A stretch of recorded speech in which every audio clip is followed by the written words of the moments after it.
Mr. Speaker, sir, at the very outset, I would like to thank you for enabling me to move this resolution from the bottom of my heart. So with your permission, Mr. Speaker, sir, I beg to move this resolution. Whereas successive government of the state, since the inception of the state, have embarked upon a number of developmental and policy initiatives to bring governance closer to the people of the state and usher the state into an era of progress and prosperity.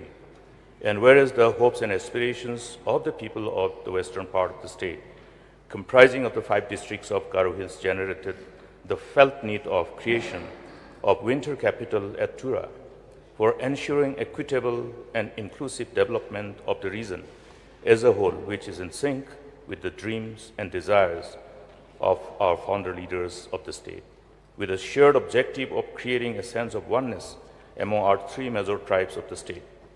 And whereas a number of civil society organizations of Garo Hills have collectively put their voice on behalf of the people of Garo Hills to urge upon the state government to give fruition to this demand of having winter capital at Tura. Now, therefore, this House do resolve to urge upon the government to examine the demand with sincerity, empathy for the establishment of winter capital at Tura. Resolution moved. You may now initiate the discussion. Thank you, Mr. Speaker, sir. Now, this resolution, I have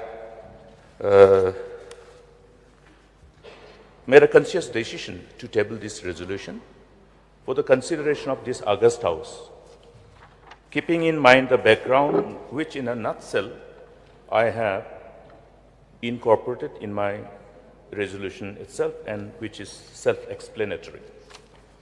Now, Mr. Speaker, sir, successive governments after the inception of this beautiful state of ours have put their collective effort to bring us thus far. And as I grew up, I saw, even at the time of the statehood movement, I was a small kid then, but then these whole voices still echo in my ear.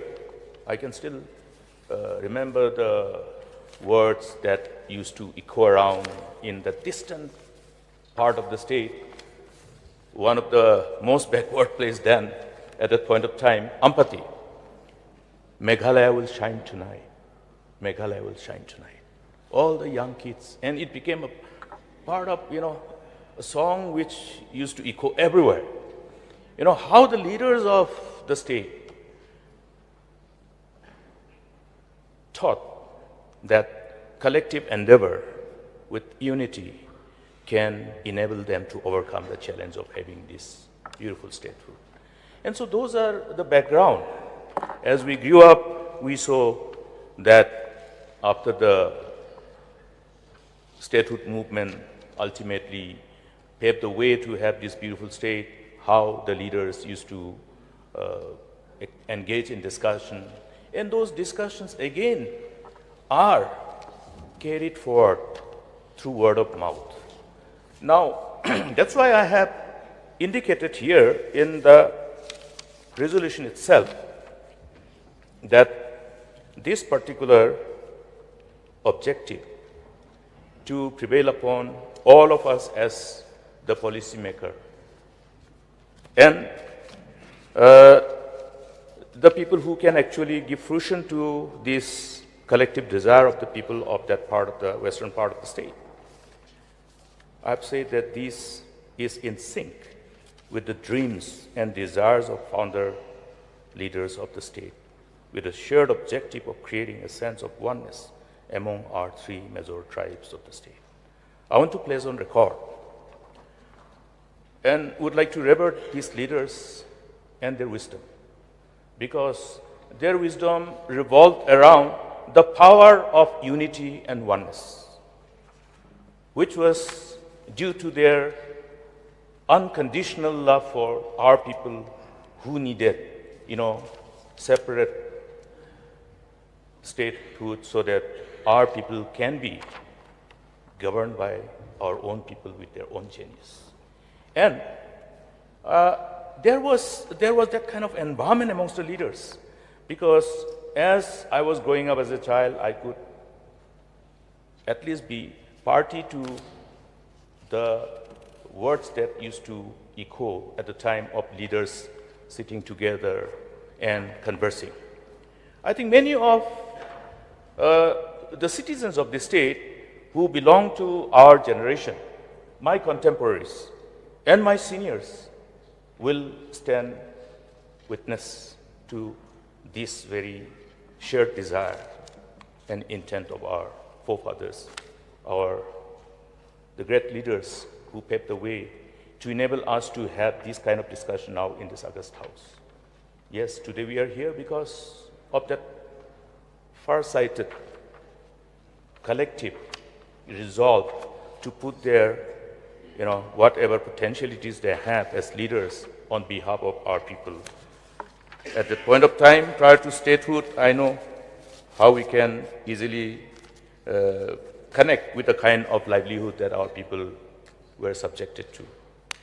Poverty, hunger, starvation, and death due to starvation. I have myself seen at the time of when I was still in my upper primary school, those days we used to call it middle school. Many of the traditional hats from different villages converging to my parents' house to write a report to the police stations about the death of people due to starvation. Those days were there. We have overcome those days. But why I'm trying to refer to this past is because unless these leaders would have come together, maybe we would have taken much more longer time to still overcome those kind of hardship and constraint. Today, we are fortunate that we don't hear about starvation anywhere. Of course, we have the challenges of nutritional deficiency, etc., etc. There are various other factors which contribute to that. But at least God has been kind to us. This beautiful land has enabled all our people to prosper and multiply. This is what God has promised, that you shall inherit the land of your parents and possess it, and you shall prosper and multiply. We have prospered and multiplied. We are prospering and multiplying. But this whole prosperity and this whole blessings that comes, obviously, is because of the core values of our people, core values of our forefathers, which we still would like to preserve and practice. The core values which revolves around the sense of oneness, compassion, love, as brethren, despite belonging to different major tribes.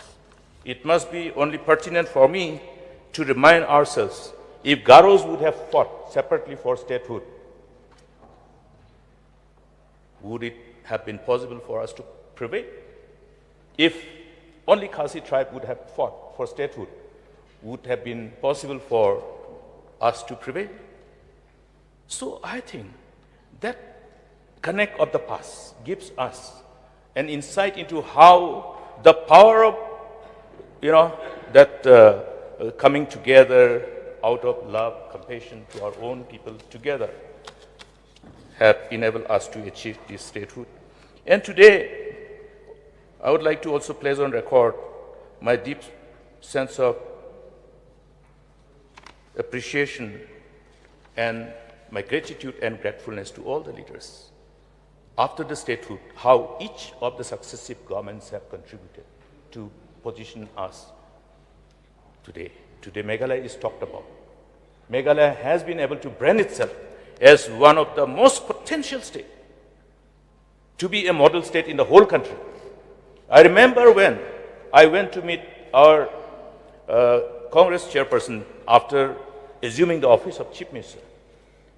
Two things which reminded me after I assumed office repeatedly and based on which I communicated to her without even meeting, only through letters, was that, Mukul, Meghalaya is such a beautiful state. the potentiality of your people and the state is something beyond compare. And I have faith in you, Mukul. Do whatever you can and position your state as a model state. Then she reminded me, I am not saying that you shall position your state as a model state only for the northeastern region. Position your state as the model state in the whole country. So this is the kind of perception that people, the leaders of this country has about Meghalaya. We have the potentiality. Our people have the potentiality. And we must believe, and we believe. That's why we are here. Because we want to give fruition to their desires, their dreams. And I think collectively we can do it. Therefore, the spirit of oneness, that whole issue of love and compassion and being good to your neighbor, because I reminded the house yesterday about that, what is written in scripture.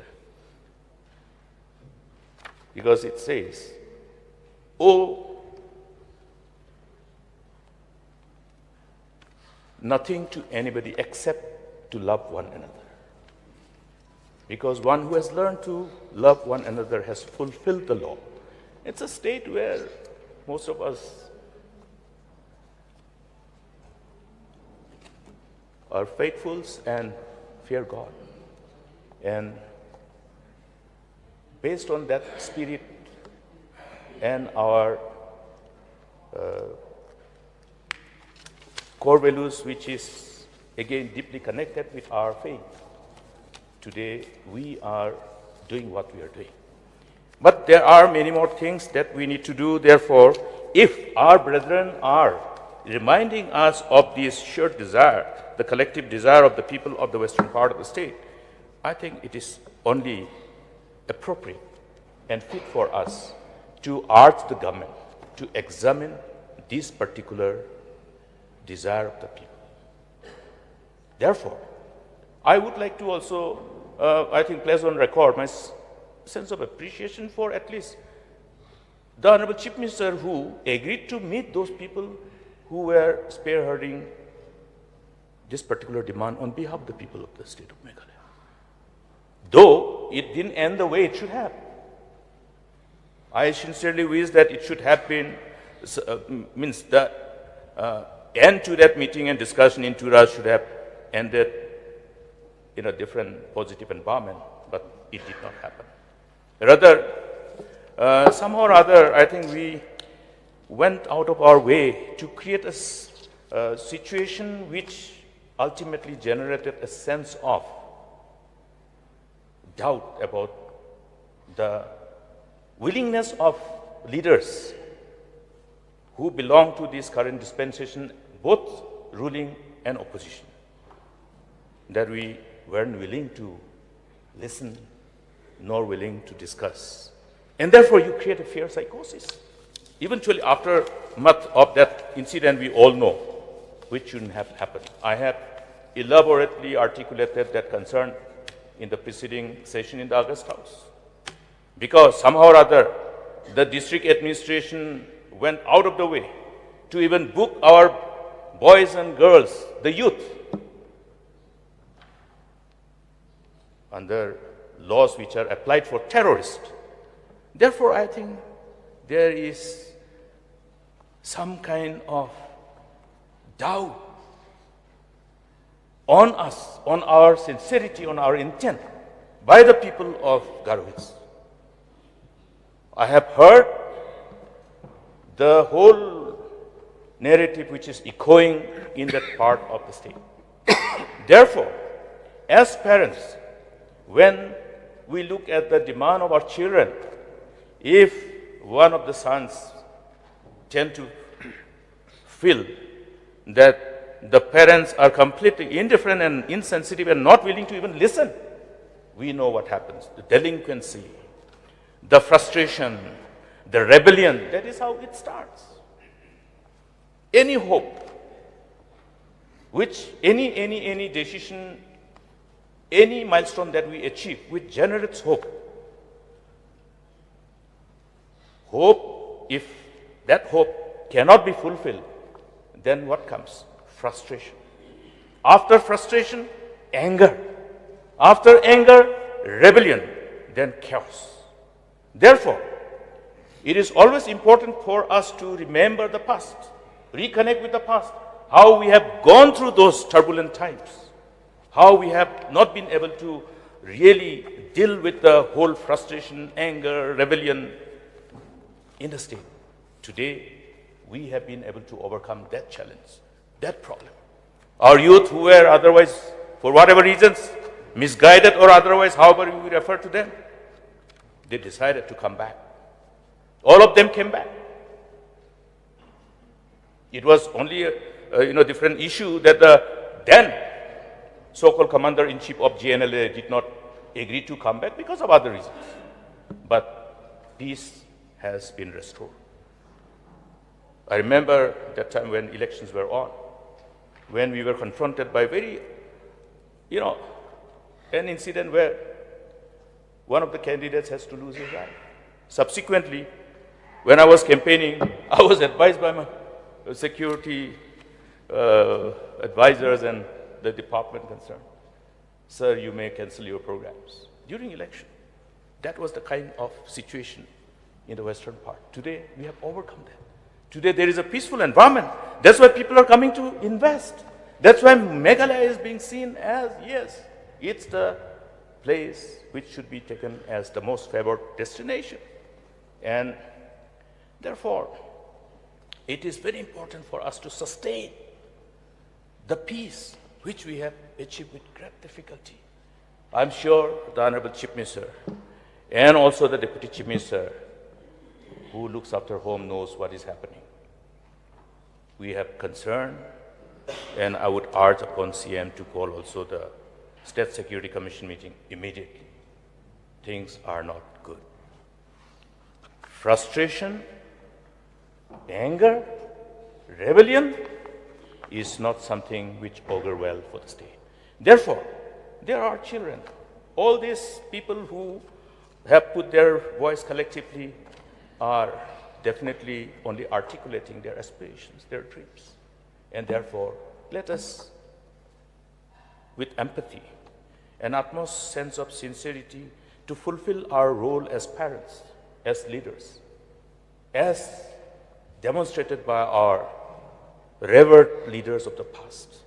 Let us all come together and urge the government through this resolution that we adopt this resolution today to urge the government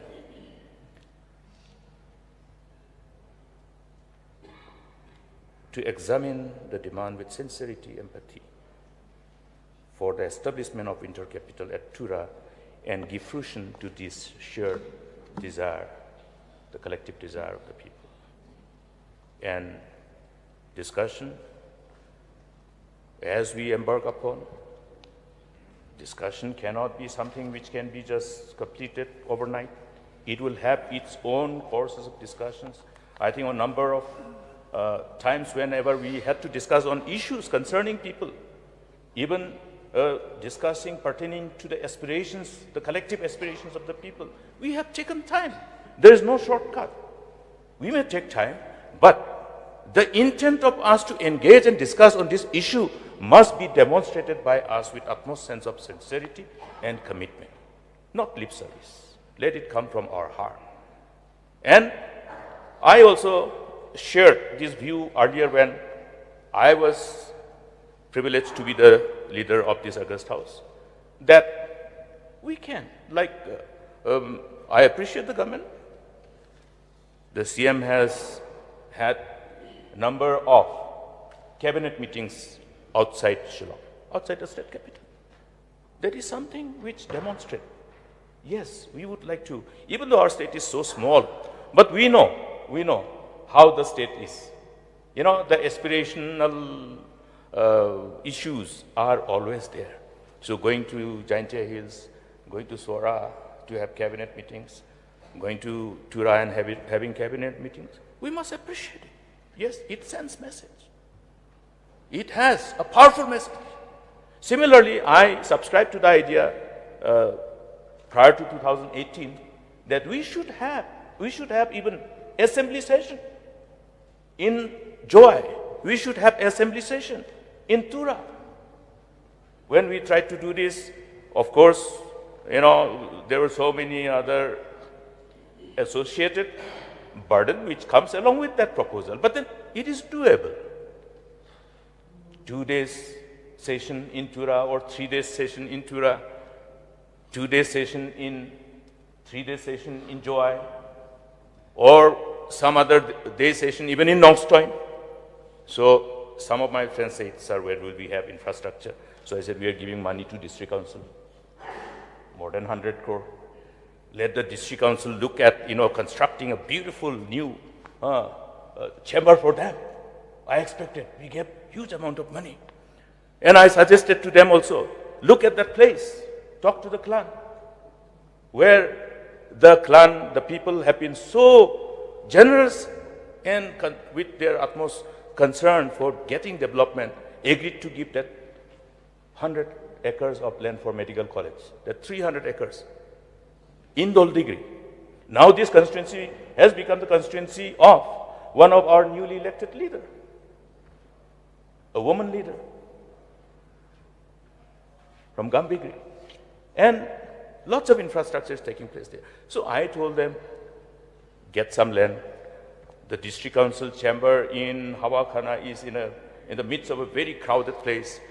Create some natural expansion, like what we are doing in Shillong, taking the assembly building to new township, giving 80 acres of land, and then allow a natural expansion of the city.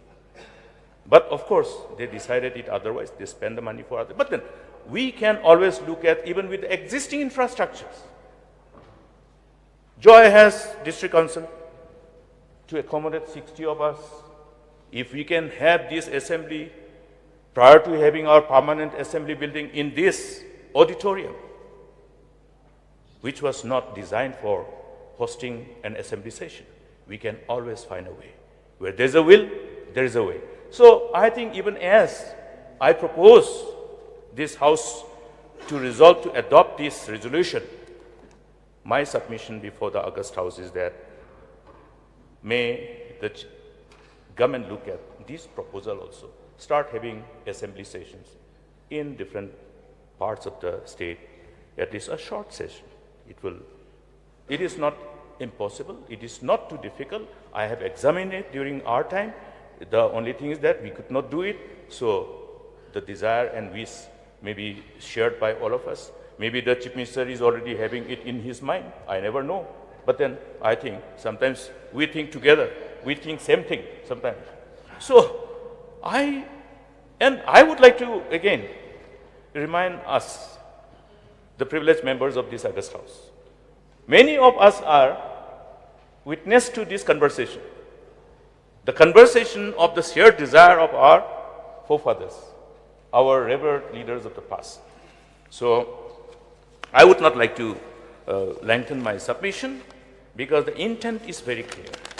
The voice has echoed from there, and this is not a voice, I think it is not something which is politicized. It is only, a voice which represents, the whole collective desire, because this whole conversation has been doing the round and round and round, and ultimately it emanated as a voice representing the people. So with these few words, may I therefore seek the support of all our distinguished, illustrious members of this August House.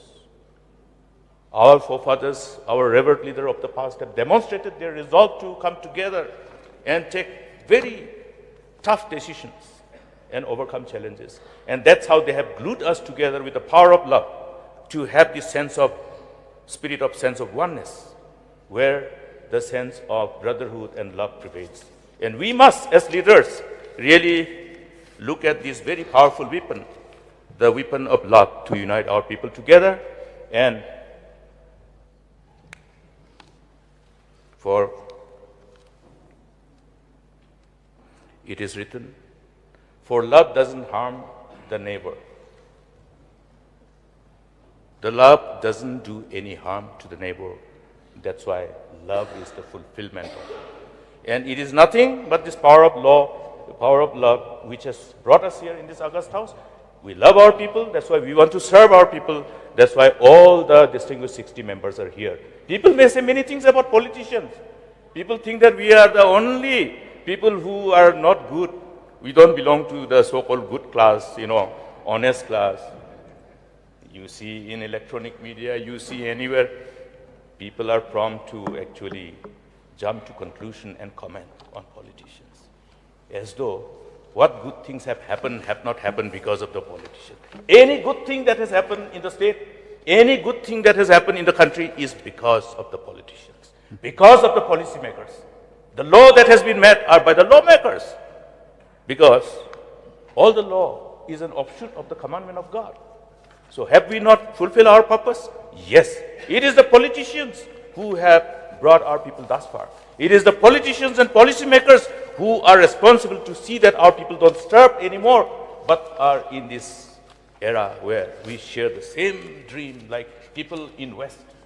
You look at us, dress up like Western people. Huh?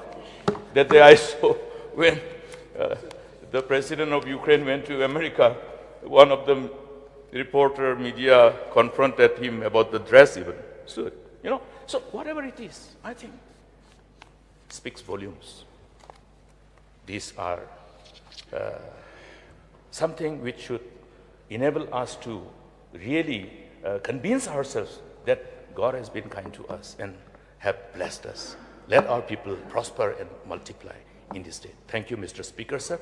With these few words, I urge upon all our friends, our colleagues in this Allah's house, to be pleased to agree to this resolution and resolve unanimously to adopt this resolution.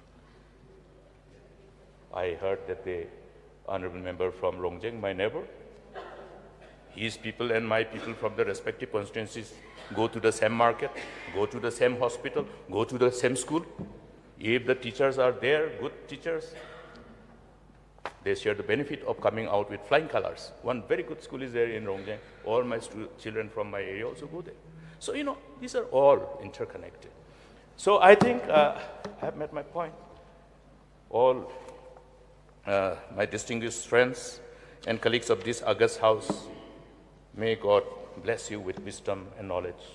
And may we all not lean on our own understanding, but lean on the wisdom of God. Thank you, Mr. Speaker, sir. Once again, with these few words, I hope that everybody will actually agree with me to adopt this resolution unanimously. Thank you, Mr. Speaker, sir. Thank you. I have received notes who are willing to participate in this discussion. First of all, I call upon Sri Celestine Ringdo, MLA, to take the floor. Honorable Speaker, sir, I rise to take part on this resolution. It is very difficult to say at the start whether I support or I don't support the resolution. But at the end of my speech, it will be very clear. The resolution brought by Honorable Leader of Opposition, as already stated, different states demanding different headquarters or winter capitals. Meghalaya is not the first one. There are already existing states like Himachal Pradesh having their winter capital in Shimla and their summer capital in Dharamsala. So also Jammu and Kashmir, their winter capital is Jammu, and Srinagar, their winter capital. So also Maharashtra and the others. But what is the difference between us in Meghalaya and the other states? As the mover of the resolution himself has mentioned, Meghalaya is a very small state, sir. Compare our size with Maharashtra. Compare our size with Jammu and Kashmir. I think there is a lot of difference in the size and topography of the states. Now, when I read at the resolution in the middle paragraph, second paragraph, and whereas the hopes and aspirations of the people of western part of the state, comprising of the 5 districts of Garo Hills, generated the felt need of creation of winter capital at Tura for ensuring equitable and inclusive development of the region as a whole, which is in sync with the dreams and desires of our forefathers, leaders of the state, with the shared objective of creating a sense of oneness among the 3 major tribes of the state.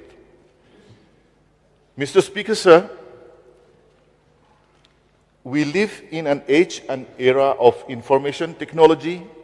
Now, as I speak, live telecast is going on. The demand for separate capital in winter in a different location, in summer in a different location, that feeling of not receiving equitable development, I think all these are all misconceptions. The battle in the towns and villages is the battle of narratives. I think it will not be wrong for me to mention here that if you ask people in Khasi and Jaintia Hills, they will say all the development has been taken to Garo Hills. And if you go to Garo Hills, the same thing will be happening. All development has been taken to Khasi and Jaintia Hills. So, what is our role? I think it is incumbent on each and every member of this House that we should clarify this to our general population. Yesterday in the budget speech, the Honorable Chief Minister has declared a new Chief Minister scholarship scheme.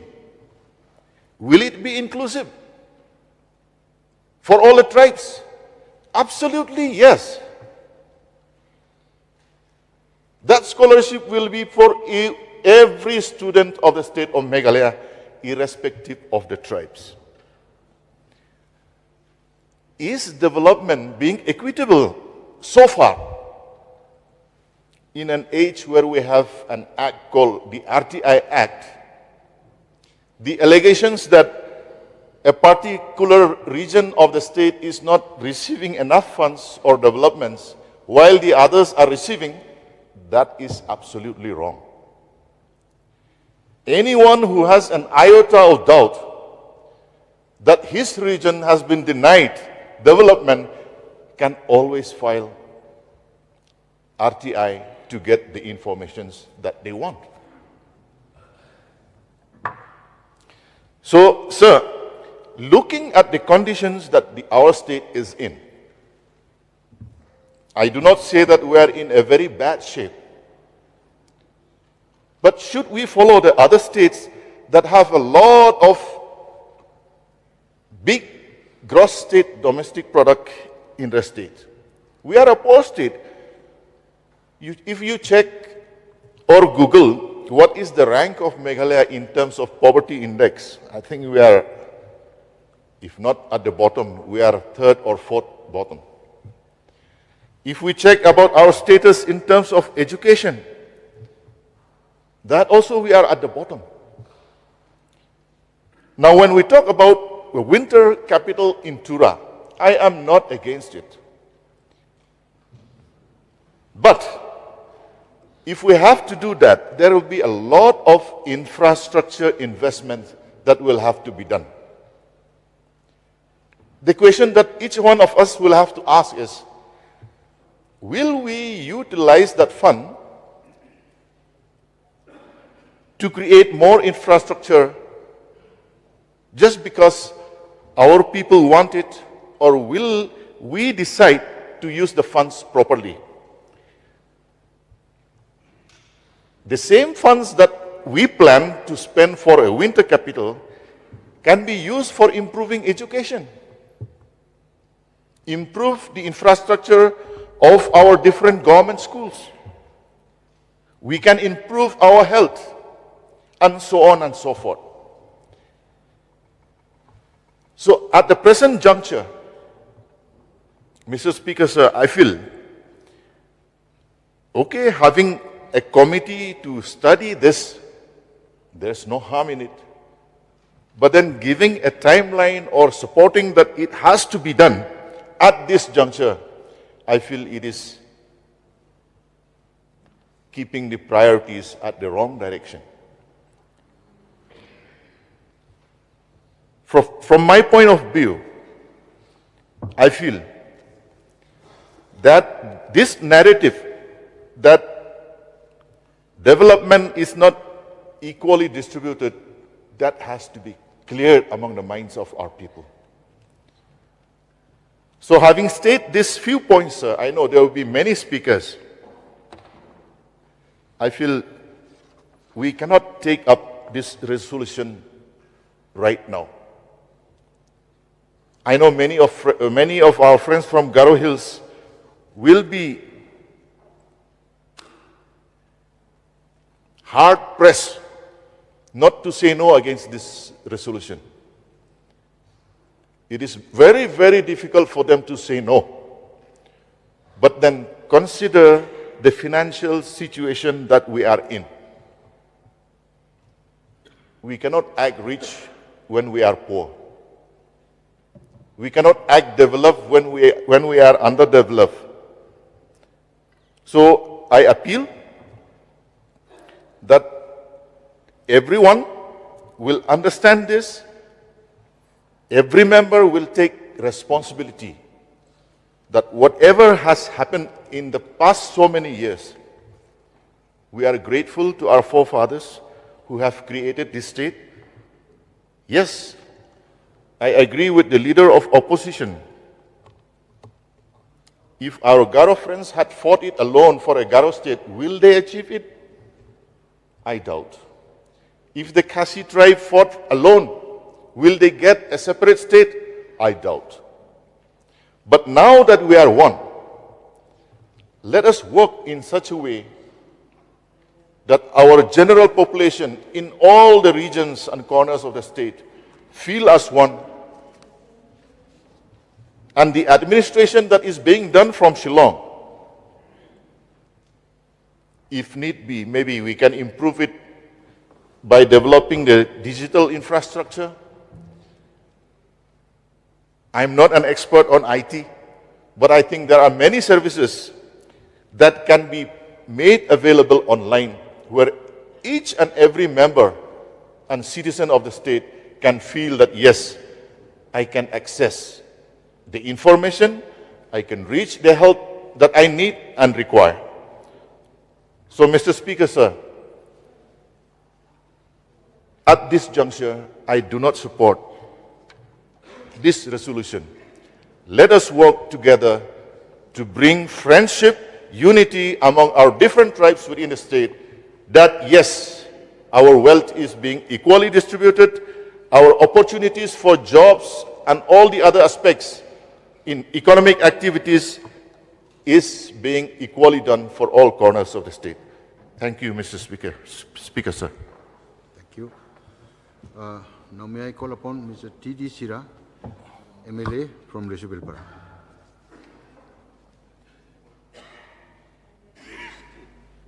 Speaker, sir, I raise to participate in the discussions of this resolution. I seldom speak, but today I am tempted to speak a few words.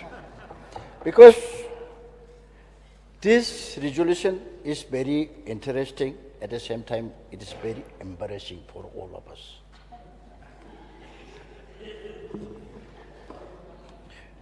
The idea of establishing a winter capital, the original idea of establishing a winter capital at Tura was not there. But the original idea was to have a winter session at Tura. The separatist state movement get momentum. In the year 1962, when Assam government decided to make Assamese a state language, Captain Sangma was tribal minister at the time. He had to resign from the ministership and lead the movement of the separatist state. But before 1962 also, the separatist state movement started. Captain Sangma and many other Khasi leaders like DDPU, BMPU, STD Korsroy, not STD Korsroy, Pierre Khandia, Bibi Lingdo, and many others. They have to go from one place to another, from one district to another district of Assam, to the all hill areas, to get the cooperation from the other hill areas to demand of the separatist state. There were no MPs in Meghalaya during Assam time. Only 10 MLAs were there. 4 MLAs from Garo Hills, 6 MLAs from Khasi Jantia Hills. Anyway, movement started. And then momentum of the demand, movement for separatist state started from 1962. So people start mocking. How can a different hill areas of Assam can be taken into a separatist state? But in the beginning, the leader from Karbi Anglong, some Terong, and then leader from North Kachar Hills, and leader from the Chakma tribe, and Mijos, Nagas also joined. They have separate regional parties, political parties. And all these separate, small regional parties, they merged together and formed a party, APHLC. That means All Party Hill Leaders Conference. Under the banner of this Hill Leaders Conference, they fought for the creation of separatist state. But later on, one by one, the Karbi Anglong leaders left. Then Mizoram leaders back out. Even Chakma leaders back out. Only 3 tribes, mainly Khasi, Garo, Jantia leaders, they are left. So there was a moment of frustration, disappointment for the leaders at that point of time. And then there was many criticism also. And from the other quarters, how can these 2 districts, Khasi, Jantia Hills, Garo Hills, be created into a state? But still our leaders, they hold on, they continue to demand. They met our late Prime Minister Jawaharlal Nehru, but he was very much adamant. He said, there will be no division of Assam, even if the blood of the tribal people flow like a stream. I am not going to divide Assam. That was the word. What? A word of disappointment and frustration for our leaders. Just imagine. But they continue despite all challenges. There are many commissions set up by Government of India to inquire about the genuine of the demand of the hill leaders. I remember one commission, the Talok Singh Commission. They come to Tura. And in those days, here in Shillong also, Assam headquarters is in Shillong. So many spies are there. So many reporters are there. So in order to avoid all this, most of the time, the conference and important meetings were held at Tura. Then they met again, Prime Minister, and his heart was softened. He proposed a Scottish pattern to be given to the Hill State in place of Hill State, Scottish pattern. But it was rejected.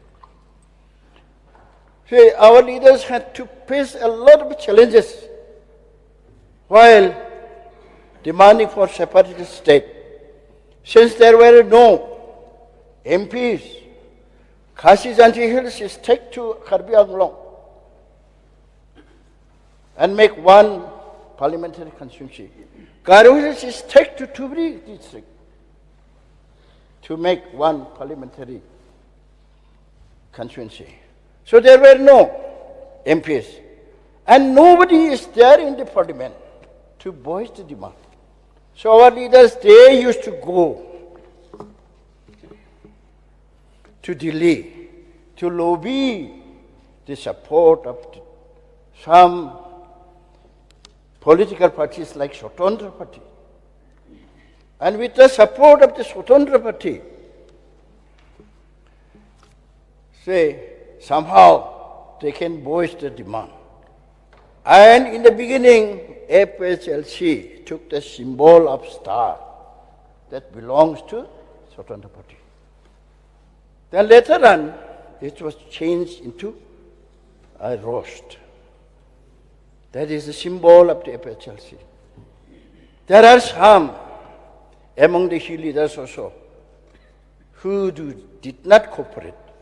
Men like Maham Singh, men like Imon Singh, they never cooperate. They are totally against the demand.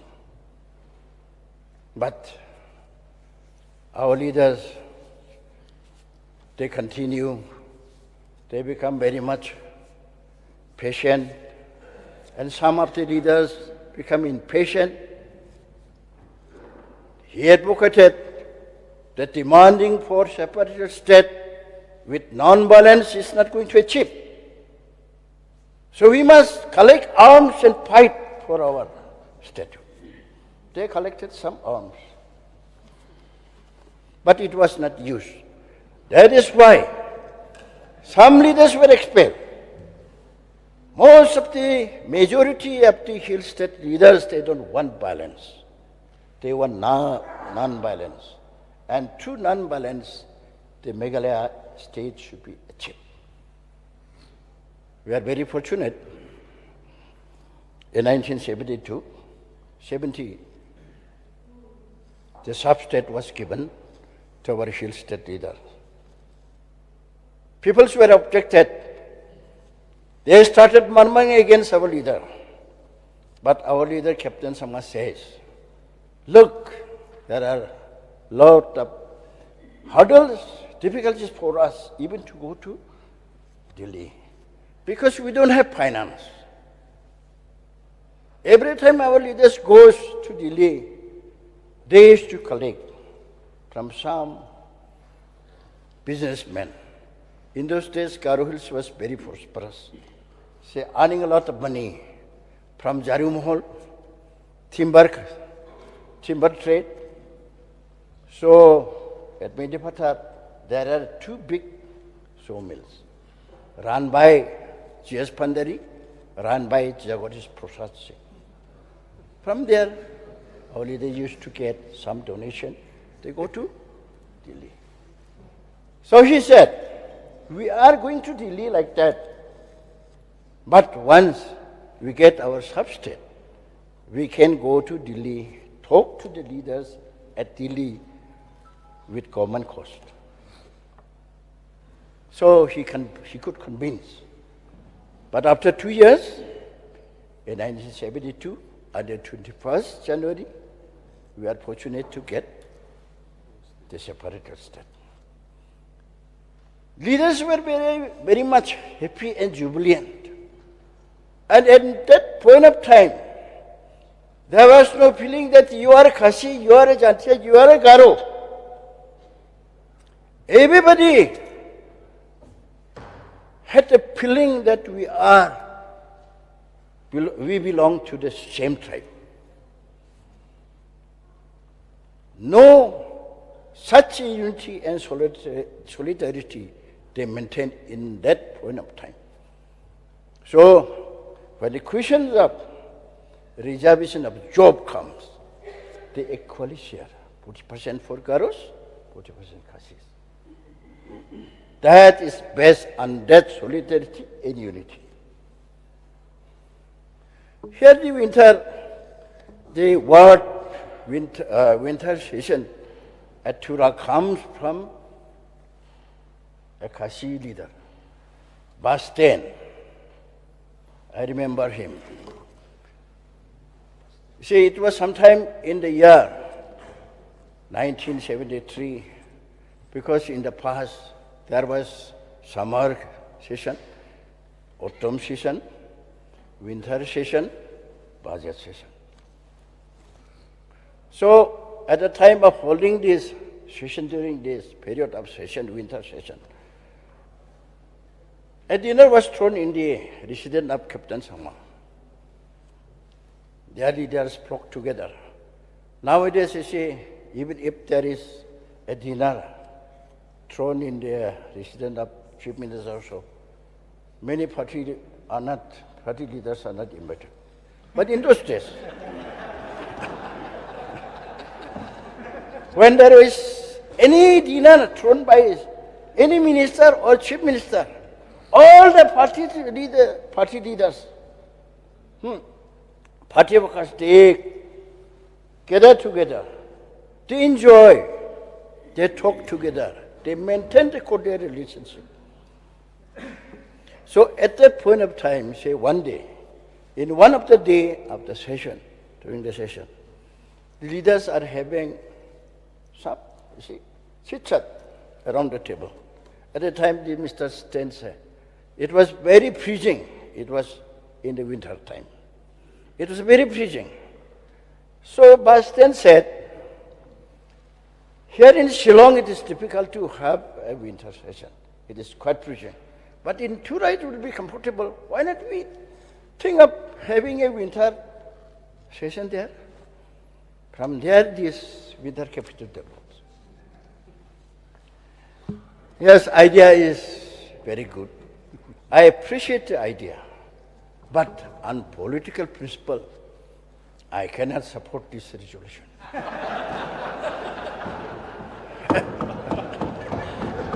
I cannot represent. Because what we say today in this house, it will be uploaded in the social media. And our political life will depend on that. So we have to be very clear. So, idea I appreciate, but I cannot support this. So with these few words, sir, I resume my seat.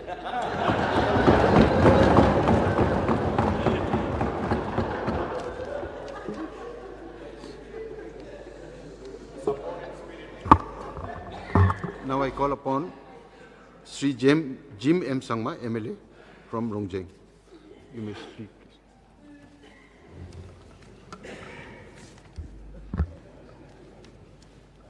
Thank you, Speaker sir. I also rise to speak here in the resolution moved by Honorable Leader of the Opposition. As his statement has been given earlier, even though I'm a good neighbor of the mover of this resolution, I'm a good mover, I'm a good neighbors, Songsak and Rongjeng. But I also stand here today not to support the resolution of my good neighbor,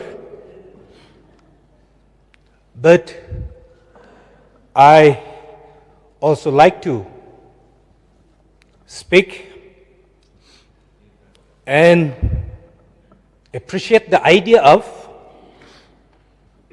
the demand for the winter capital in Tura. And sir, Speaker sir, and I also rise to present my remarks on the resolution moved by the Honorable Leader of the Opposition, Dr. Mukul Sangma, regarding the creation of Tura as a winter capital of Meghalaya. While I'll acknowledge the intent behind the resolution and the concerns of the people of Garo Hills, I must respectfully express my inability to support this resolution. But I strongly supported the demand for winter capital, not through this resolution today. Honorable Speaker sir, the issue of Tura winter capital is not a new one. This demand is, it has been a matter of discussion for years, and it significantly was rightly highlighted in the Honorable Governor address to this August House. In fact, during the debate on the Governor address, I had the opportunity to raise the very issue of this matter, this winter capital, emphasizing the need to address the genuine concerns of the people of Garo Hills who seeks equitable development and administrative attention. However, Honorable Speaker sir, while I stand in solidarity with the aspiration of the people of Garo Hills, I find it difficult to support this resolution moved by the Honorable Leader of the Opposition. Why I want to say something. If the Honorable, I seek a permission from Honorable Speaker also. I may need to speak in some sentence or words in Garo, with your permission, sir. If the Honorable Leader of the Opposition, sir, is indeed so deeply concerned about the welfare of the Garo people and the development of the Garo Hills, one must ask why this issue was not addressed during his tenure as the Chief Minister of Meghalaya. Sir, nanang ni, with respect, sir, nanang ni sumayo, yahudak nagata, manacham. In translation, you could have done this before in your tenure also, for 7 years as a Chief Minister, if he really interested to create the winter capital and for the people of the interest of the people of the Garo Hills. For over a decade, he had the opportunity, the authority, and responsibility to take the concrete steps towards making Tura in a winter capital, or to initiate measures that would have brought equitable development to the region. Yet, Speaker sir, no such action was taken before. This, Speaker sir, raises a serious question about the timing and intent behind this resolution. Answer. While I'm personally in favor of addressing the legitimate demands of the people of Garo Hills, as I cannot support that the resolution brought by Honorable LO today, because it appears to move up the political maneuver than a genuine effort to solve this issue. The creation of the winter capital is a complex matter that requires thorough deliberation, financial planning, administration, restructuring. It cannot be reduced to mere symbolized gesture of the political tool to gain favor, sir. Sir, I believe that the concerns of the people of Garo Hills must be addressed through sincere and actionable measures, not through resolution that lacks a clear roadmap of implementation, which brought up for the resolution today.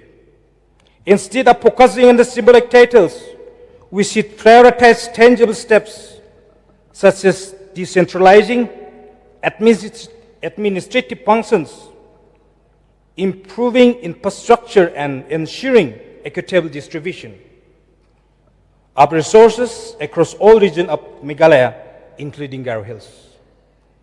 Sir, while I stand for the development and demand for creation of winter capital in Tura, but I cannot support this resolution in its current situation, in current form. And I urge the House and all the honorable members also to focus on the practical solution that will truly benefit the people of Garo Hills rather than engaging in political posturing. Let us work together to ensure that every region of Meghalaya, including Garo Hills, receives the attention and development it deserves. So, sir, I don't want to speak more.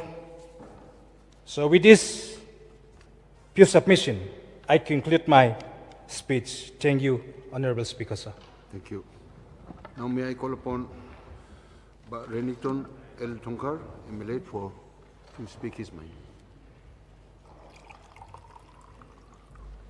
Thank you, sir, for allowing me also to participate on this resolution that has been brought by Honorable LO in this Accords House today.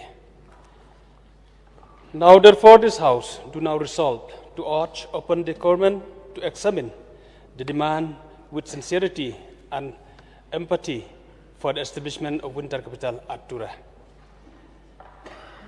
Sir, while listening to the deliberation of Honorable LO, I question to myself whether it is really important that each state to have two capital, and that question me also, how many states in India do we have two capitals? That made me to look at the Google, and Honorable MA from Umsning has already informed us that yes, there are some states who have demanded and have capital in different seasons of the year. Sir, number one which I want to start in my deliberation is that Shillong is our capital of all three tribes, and not just three tribes, but other tribes also who reside and who stay in Shillong. We love Shillong, and I would urge every tribe in the state of Meghalaya to take Shillong as our own capital, and let us respect and love this capital that we got and recognized by the people of the entire state and the people of India that we are living in this lovely own capital, Shillong. Sir, anything that we do, I always ask and question about merit and demerits. Of course, one of the reasons may be because I'm a businessman before I joined politics. So I always ask anything that we do, the merit and demerits of that thing that we are going to do. Or you may say profit or loss.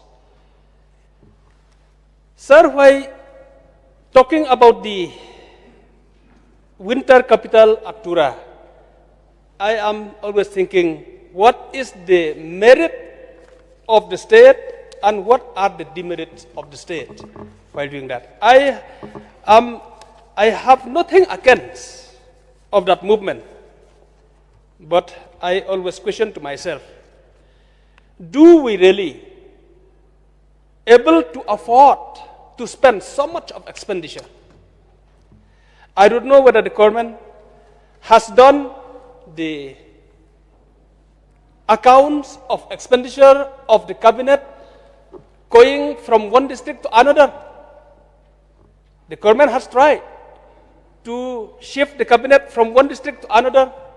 Whether they have done any account, how much that the government has spent on this, and what is the benefit of this?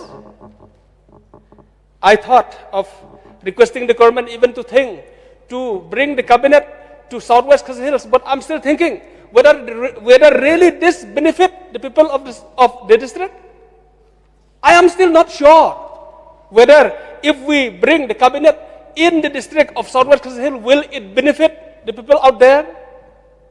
Or instead of spending that, better to bring any developmental activities in the district.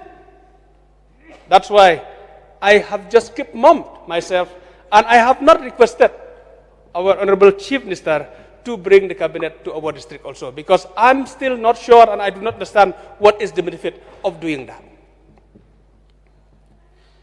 Sir, to develop the capital or to develop the district, I think we have so many other means and ways to develop. I will be the happiest person to see that Tura, it's not only winter city, but it can be all 4 season city. Why only winter? It can be a developed city, it can be a good city for all 4 seasons of the year. And we love going to Tura. I went there so many times, and I still want to go, because I love looking at the beautiful of Tura city.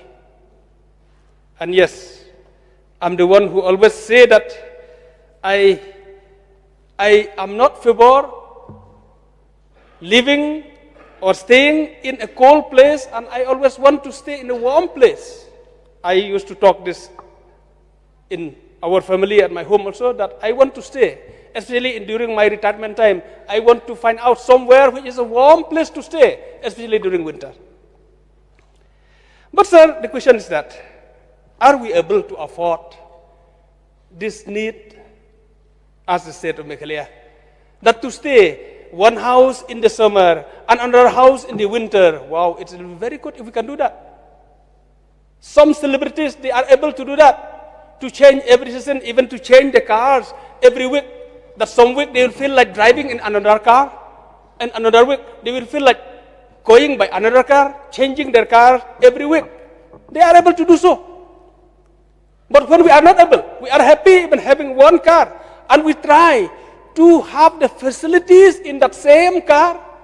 When we require to warm the car, we have to on the heater, and when we require also to have cold, we on the AC. We have to try to find ways and means to comfort in the same car, because we are not able to sit to have so many cars according to the climate.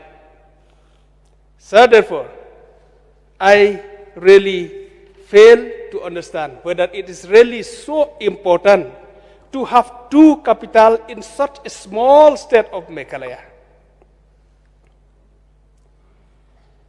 Of course, another thing is that since we have fought this state together, as rightly said by Honorable Deputy Speaker.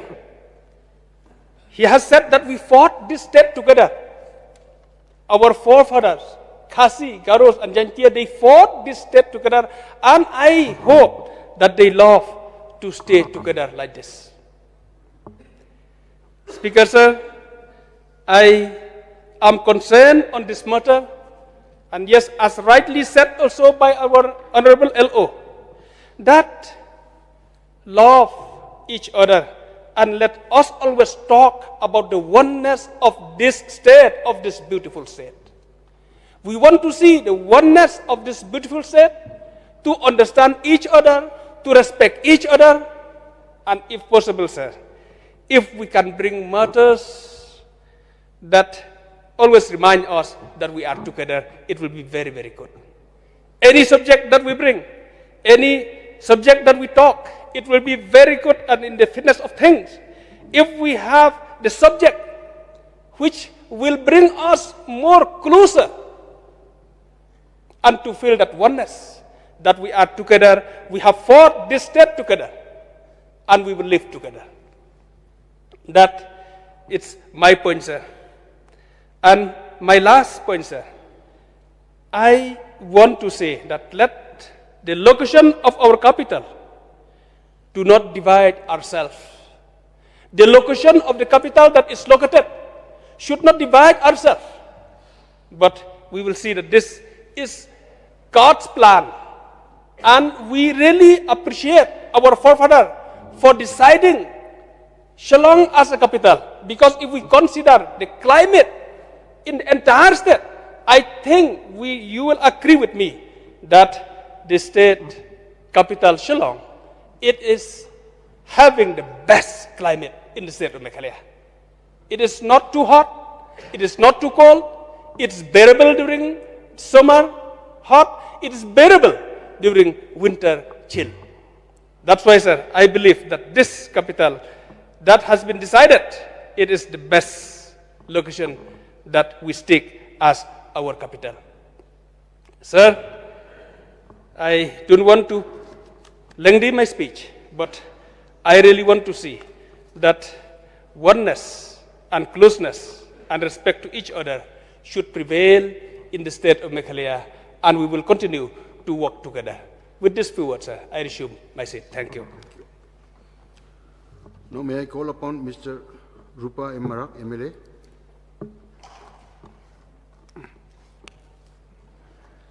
Thank you, Mr. Speaker, sir,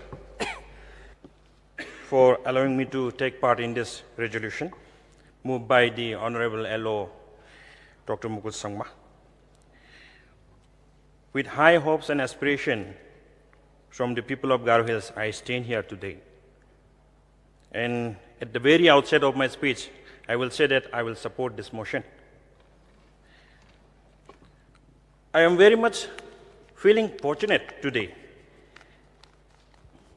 to have been here in this August House. And I thank the Honorable Deputy Speaker for throwing some glimpse how we achieved the state of Meghalaya. And I request the Honorable Chief Minister to invite us also for dinners, the other party leaders. Had it not been for Deputy Speaker, we would not have known that in the dinner parties we are not being called. Anyways, I hope in future our Honorable Chief Minister will invite us for the dinner. See, while in the course of discussion and submission made by some of the respected Honorable MLAs in this August House, I have come to know, I was observing that they are being misled or misunderstood about the resolution. See, the resolution is about the demand towards the government to examine the demand to establish a winter capital based on the popular demand of the public from Garo Hills and the civil society organizations. There's no harm in examining the demand. So we should go for it. We should go for the examination of the demand so that our people from Garo Hills, they will know whether it is feasible to create a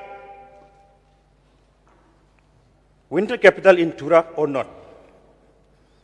So I have seen some apprehensions also that this resolution is, the honorable members, some of them, they are taking it already that this resolution is going to divide the people of our state.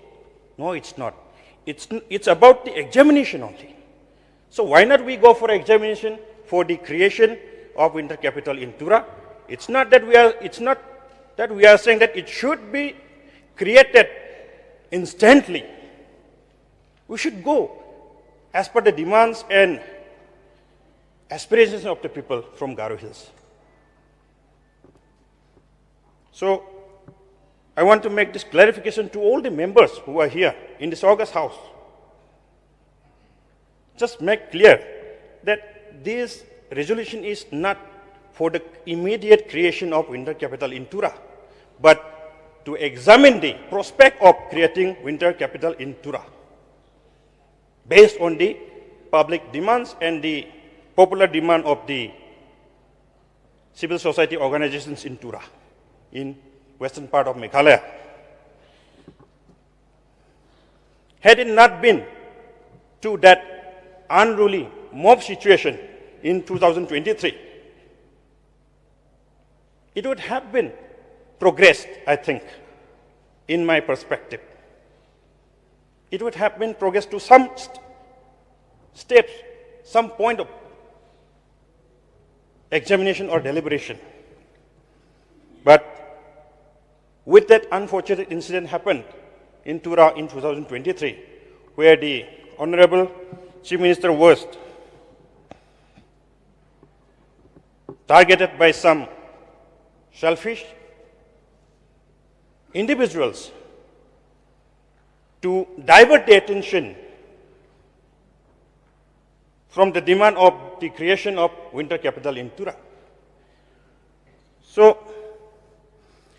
our Honorable Chief Minister himself, he went to the place where the protesters were sitting and demanding for the creation of winter capital. Had there been any discussion on that day, I think this resolution would not have been the need of the hour, in my opinion.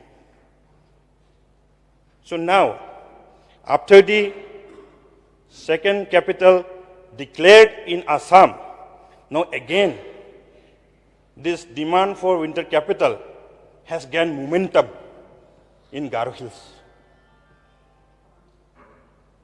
So, whether there is feasibility, whether there is indeed a need for creation of winter capital is there or not, we should examine. We should not just scare that it is going to create a division in our state. We should rather examine the prospect, whether there is prospect or not. So with this submission, I want to demand, I want to support the resolution moved by the Honorable LO, Dr. Mukul Sangma, and I want to put my personal demand also to examine the prospect for the creation of winter capital in Tura. I don't want to dwell much on the deliberations which I was supposed to make, but since our Honorable LO, the mover of the resolution, has already stated many things, so I don't want to dwell much on the demand how and why it is necessary to create a winter capital in Tura. So I stand here with the high hopes that all the members here in this august house will stand together and make a way for examination for the creation of winter capital in Tura. And we should not be misunderstood about the resolution. Let it be clear. So with this few submission, I resume my seat. Thank you. Thank you. Now may I call upon Sri Marton J. Sangma, MLA.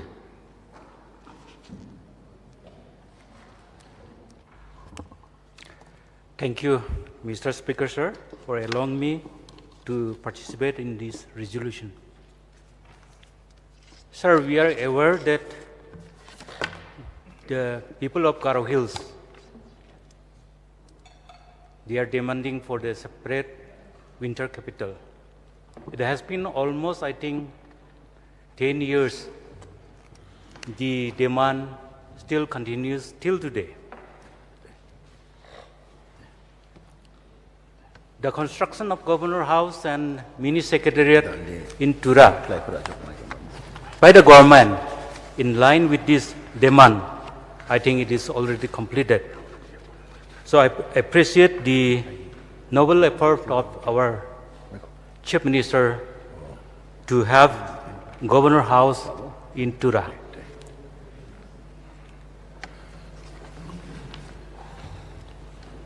Sir, regarding this issue, in the Governor address, our Honorable MLA from Rongjeng has clearly stated that winter capital should be there at Tura. I really support him, and I know it is the need of the people of Garo Hills. But sir, today I am here to express my opinion that at this juncture, since the resolution brought by the opposition leader, I cannot technically support this resolution. That is the main issue. Saying that, sir, I do not object or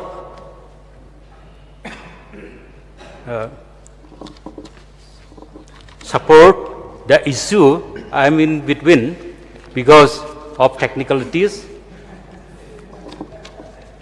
Anyway, sir, I appreciate his resolution brought for creation of winter capital at Tura.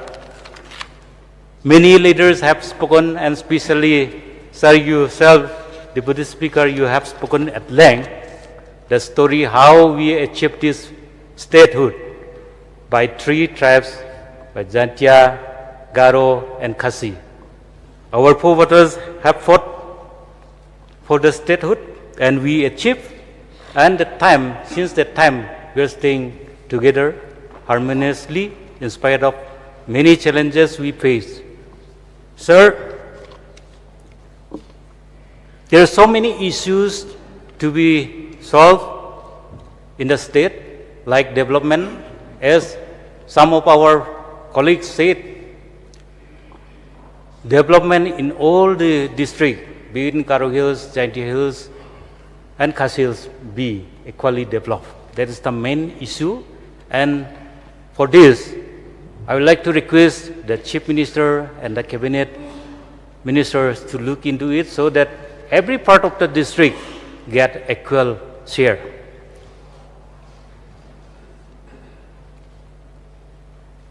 Sir, many leaders, my colleagues, they have spoken about inability to support this resolution. But in their heart, I believe that they also want winter capital in Tura. Being a local MLA of Garo Hills from Mendifatar, I also would like to have the capital in case it is possible. We have to see the feasibility also and the financial implication while having such new winter capital at Tura. So, sir, we have lots of things to be done in the state as a whole, and I am sure that our able and dynamic Chief Minister can take this decision. I will leave it to the wisdom of Chief Minister to take the call as deemed fit and proper. With this few submission, I resume my seat. Thank you, sir. Thank you. Now may I request Rupert a moment to take the floor.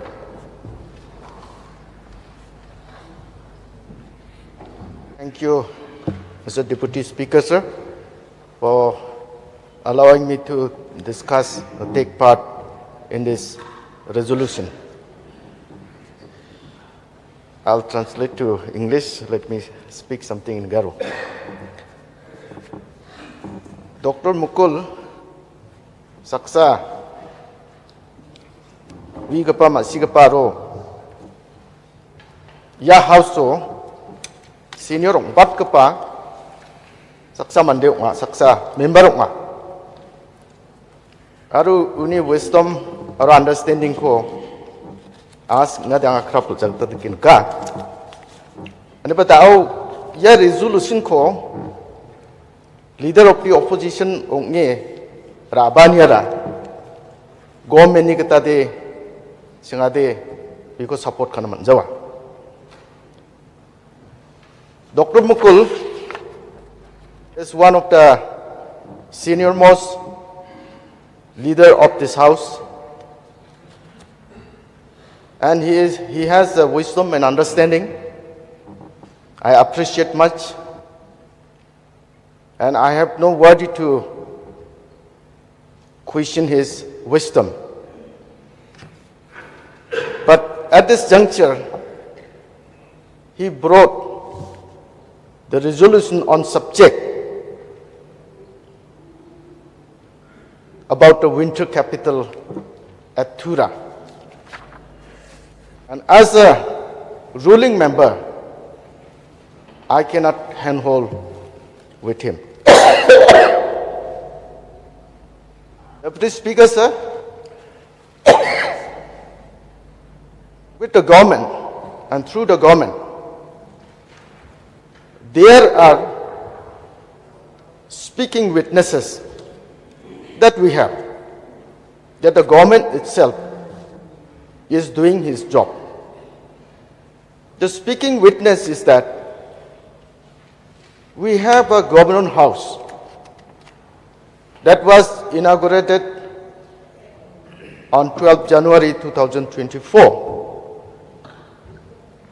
And the President of India, Mrs. Murmuji, she stayed there overnight. And there is many secretariat. The government of Meghalaya spent about 25 crores for that cost. And it shows that the government has very much in mind, and government is doing its job for that very purpose. Sir, Deputy Speaker, sir, I want to analyze something on the development activities all around Garo Hills. Sir, we are 60 members of this Legislative Assembly, and most of us is presenting the rural, including me. I'm from Kharkutta, North Garo Hills. And most of the times, we from the rural, we are proposing for 1 kilometer of road or 2 kilometer of road construction, or government LP school repairing, or construction of small things. We are proposing, and we are competing each other from one MLA to other MLA to get it done. But here in capital, maybe Tura or Shillong, the project get it done without the proposing of anybody else, because this is the capital, this is the headquarters, that we need it. But we from the rural, we have to struggle a lot. And for the youth, I want to say something. Our sons and daughters, as soon as in the city, in the headquarters, as soon as the scheme or whatever program inaugurated, the boys and girls from the city, they immediately appointed or employed. But think about the rural youth, that they are coming from far away place just for one interview. Say from Sijurongara, Mahendraganj or Sesela, they are coming overnight and early in the morning, 9 o'clock, 10 o'clock, they are sitting for the exam and sitting for the interview. How hardship it is for the rural youth. But then, sir, in city and town, our boys and girls, our sons and daughters, they are easily getting. Considering all, yes, we are not against it, but I just analyzing the fact that such things are happening. And we have to look around and we have to consider. Today, the LO, leader of the opposition, he brought the resolution. The idea is very much appreciated. We all understand that it's a need of the hour. But at this juncture, we cannot go with him. It is the wisdom and understanding with the government, with the Chief Minister, and the government. It's the right time, in the right moment, it will decide the matter. With this few words, I resume my seat. Thank you. Thank you. Mr. Deputy Speaker, sir. May I request Prening A. Sangma, Honorable MLA, to take the floor. Sir. Mr. Deputy Speaker, sir, I also rise to speak a few words on the resolution brought by LO, Leader of the Opposition, MLA Songsak. Sir, this inspiration by the people of Garo Hills, it was not only this time. It has been started very long time, very long years ago. But I have also seen earlier successive government was started in Governor House. At that time, I was only for 10 years I was not MLA. So I was getting chance to roam here and there. Then suddenly, after few years, it was stopped. Then big trees were coming up, and sometimes I have to see some deers wild deers were running here and there inside the compound. So one day I just got chance to ask from one of my friends, what happened? This Governor House is just left like that. Then the contractor told me, oh, they were not getting bill. Huge money they have spent, but they are not getting bill. That is why it was stopped. Then I also got chance to come back as MLA. Yeah, our Chief Minister is here in this house.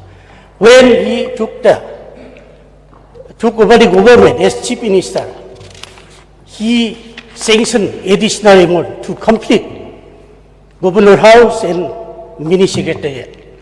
And it was inaugurated. See, for this, how much we have spent.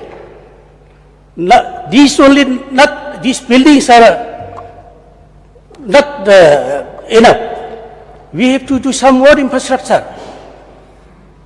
Like we have got 60 MLAs, ministers, officers, for their accommodation, and other stuffs. It is question of huge involvement of money, fund. That is why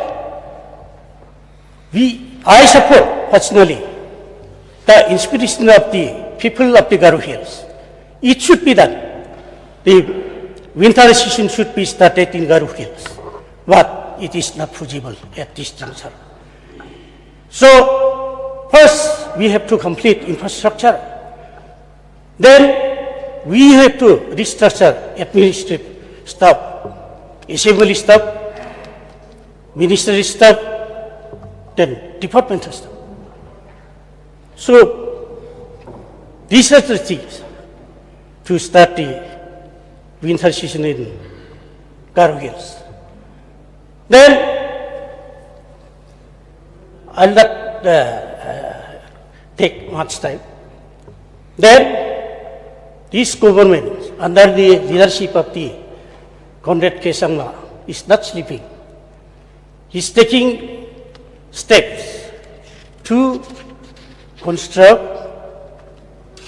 other necessary infrastructures also. As soon as we finish or completed all the infrastructure and staff, creation of staff, it will be winter season at Tura will be started. So, I support the demand of the public from the Garo Hills, but since I have seen all the activities that is already taken steps to construct remaining infrastructures, it is not necessary to bring through resolution in this house, our house. So, I oppose the resolution brought by Honorable Member Dr. Mukule Bisangma, LO. Thank you. I resume my seat. Thank you. Now may I request Lemison Sangma Sangma MLA from Raksamgre to take the floor. Mr. Deputy Speaker, sir, I also rise to support the demand for the creation of intercapital at Tura. But I oppose the resolution on the following grounds. That, number one, because the Honorable MLA of Rongjeng has already made a demand regarding the creation of intercapital at Tura earlier, the House. Number two, and the government of Meghalaya is already doing its job diligently for the creation of intercapital at Tura to bring the administration closer to the people of Garo Hills in the state of Meghalaya in general. So there is no need of bringing another resolution on the same issue. So with these few words, I resume my seat. Thank you, sir. Thank you. May I request Shubir M. Marak, MLA from Honorable MLA to take the floor.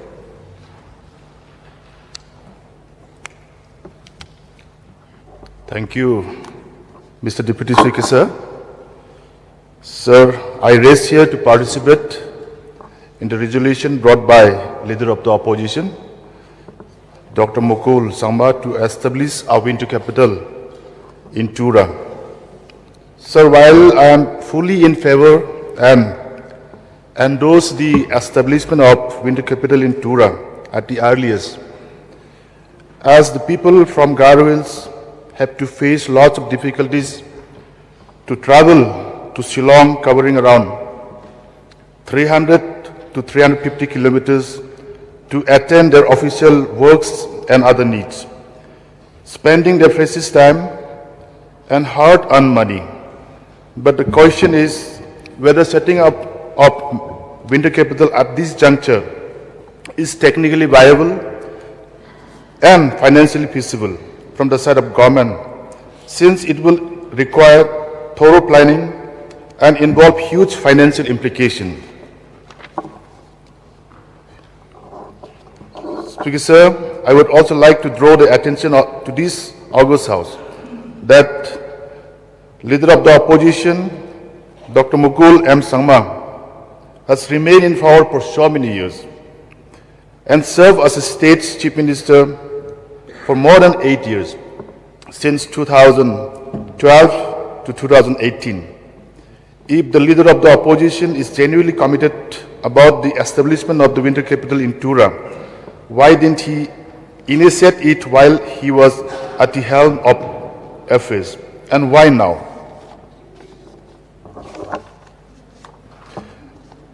Mr. Deputy Speaker, sir, I do sincerely appreciate the idea of having a winter capital in Tura, but at this juncture, in principle, I cannot accept the resolution brought by Leader of the Opposition. Sir, last but not the least, I would like to request the Honorable Chief Minister, Sri Conrad K. Sangma, to constitute a committee to study the creation of intercapital comprising of the Leader of the Opposition, Dr. Mukul M. Sangma, and all the stakeholders in order to study the feasibility of winter capital in Tura. With this few submissions, sir, I resume my seat. Thank you. Thank you. Any other member who would like to participate? If there is no one to participate from the honorable members, may I request Honorable Chief Minister to make a reply, please.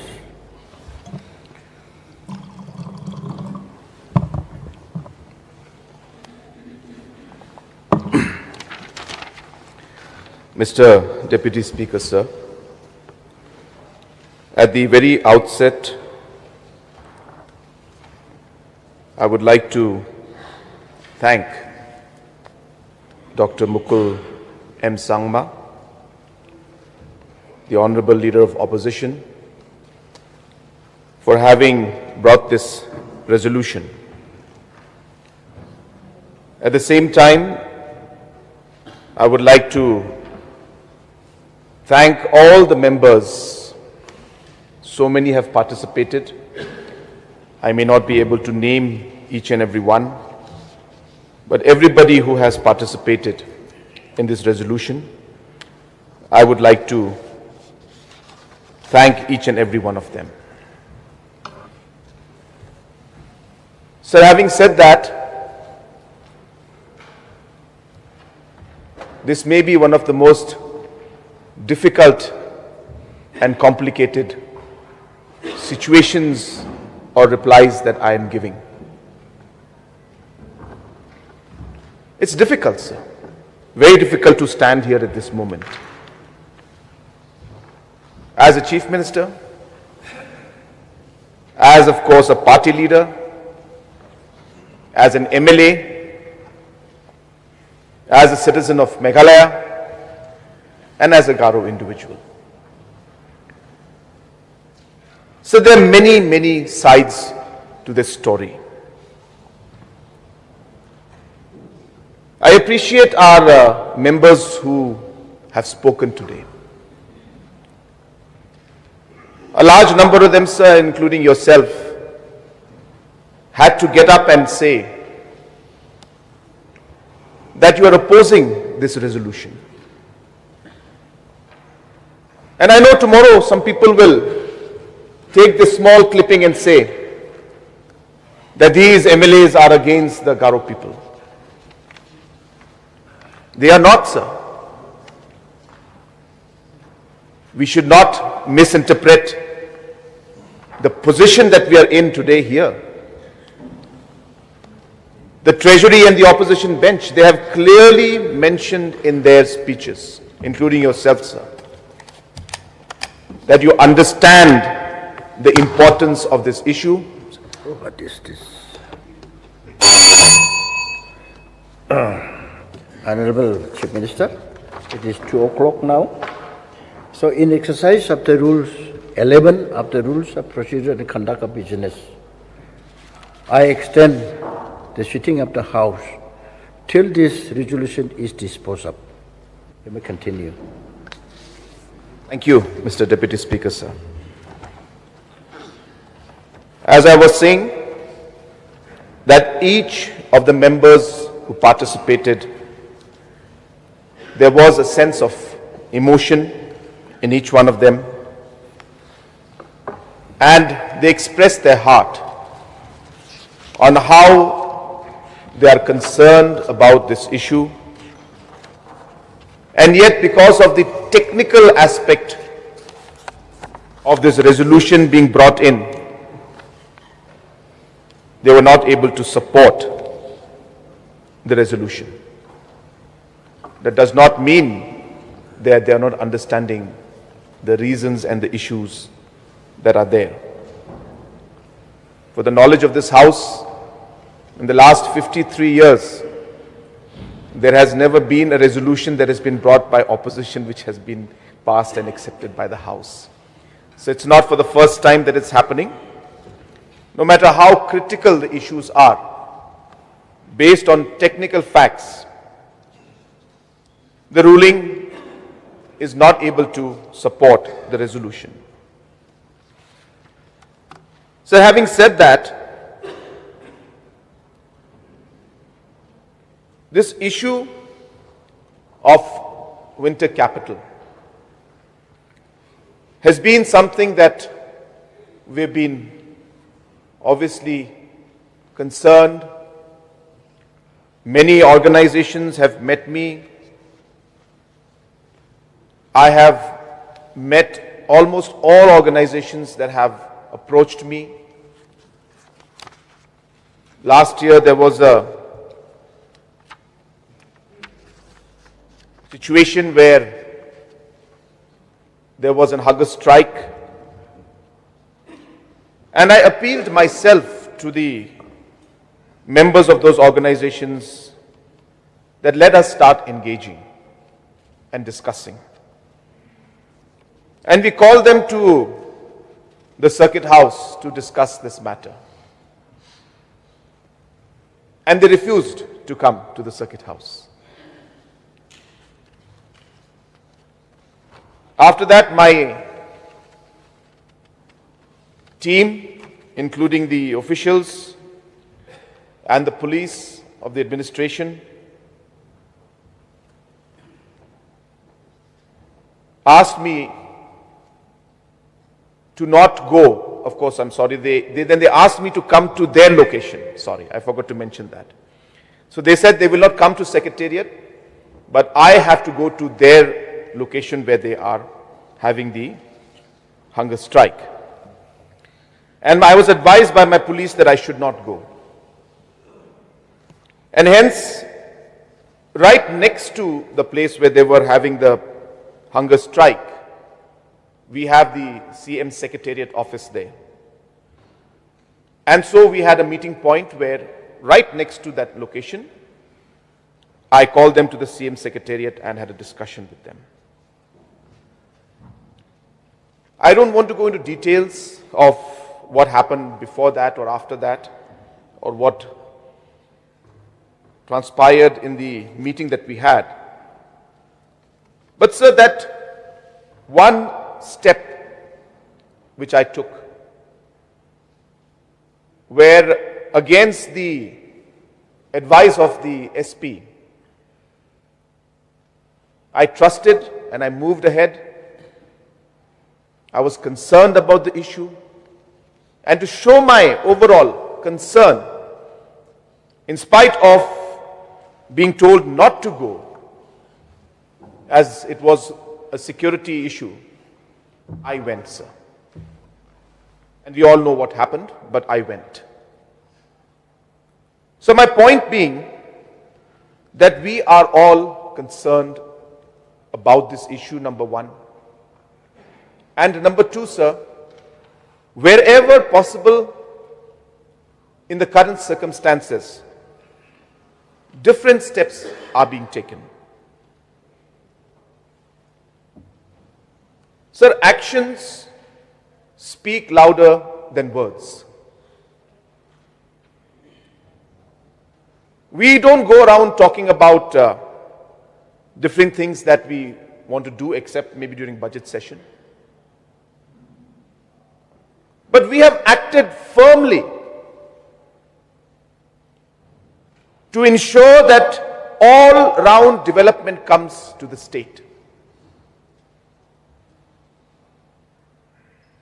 Honorable Leader of Opposition mentioned in his speech that we, for the first time, started taking the cabinet to Resubel Parasa, your constituency. We had a cabinet meeting. To Jowai, to Sora, to Tura. And the whole idea of doing this is to give a sense of belonging to the people of the state. I know some members have mentioned about the cost. So these kind of meetings and programs that we do cannot be valued in terms of the cost. Because if you start looking at that, then you're losing the meaning of taking the cabinet to the people. How happy people feel when they say, oh, the cabinet is in my town. For the first time, it's happening in our town. So that is the kind of sentiment that goes with these kind of things. And there's a reason why we're doing it. So yes, cost is there. There's no doubt about it. Cost is there. But I think the larger messaging of involving everybody to show that every section of our society, every district, every individual person is important to us. I think that is the larger messaging that we want to give. So therefore, our cabinet on the move, as we call it, will continue, sir. Will continue. In the beginning, last term, in 2018, I still have the papers with me, but we could not continue this program in the first term because of COVID.